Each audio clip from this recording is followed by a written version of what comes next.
सो hi guys, कैसे हैं आप सभी लोग। आई होप आप सभी लोग बहुत अच्छे हैं और आपके परिवार में भी बहुत अच्छे होंगे सभी लोग। दोबारा से आप लोगों के बीच में एक नए कंटेंट के साथ में आया हूं और मुझे पूरी उम्मीद है कि इस कंटेंट में जो भी मेरे से गलतियां होंगी उसको आप ज़रूर माफ़ करेंगे। सो आप लोगों को अभी तक शायद डिस्क्रिप्शन और टॉपिक देख के कुछ चीज़ें समझ में आई गई होंगी कि कैसा हमारा कंटेंट रहने वाला है। तो ज़्यादा टाइम ना लेते हुए हम आते अपने सीधा अपने टॉपिक पे। और ये आपने देखा जैसा कि स्क्रीन पे आपके सामने शो हो रहा है, हॉरर स्टोरी। तो प्लीज़ आप लास्ट तक देखें अगर आपको अच्छे तरीके से एंजॉय करना है।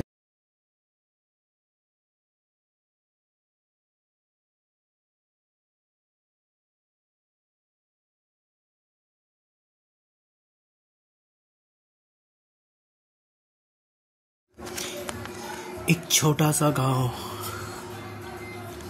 गांव में बहुत सारे लोग रहते थे। उस गांव के बाहर एक बड़ी सी पुरानी हवेली थी।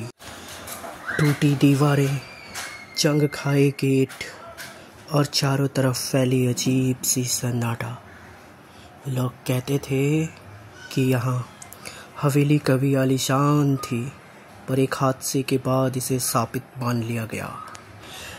कहानी थी कि वहाँ एक औरत रूपा रहती थी जो कि बेहद गरीब थी। उसके घर वाले भी काफ़ी ज़्यादा परेशान रहते थे और गांव में उसकी शादी गांव में ही ज़बरदस्ती कर दी जाती है। और उसका पति बहुत ही ज़्यादा क्रूर था। एक रात उसने रूपा को मौत के घाट उतार दिया।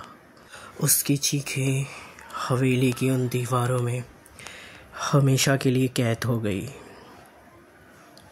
लोग मानते कि उसकी आत्मा आज भी अधूरी इच्छा के साथ भटक रही है चारों तरफ, हर तरफ पूरे गांव में। गांव वाले हवेली से दूर रहते थे, मगर कुछ नौजवान लड़कों ने हिम्मत दिखाई और शर्त लगाई कि कौन अंदर जाकर पूरी रात बिता सकता है।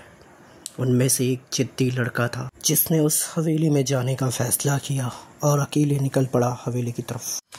रात के 12 बजे रवि टॉर्च और मोबाइल लेकर हवेली में घुस गया। अंदर चारों तरफ अंधेरा, टूटी कुर्सियाँ और दीवार पर धुंधले खून जैसे निशान।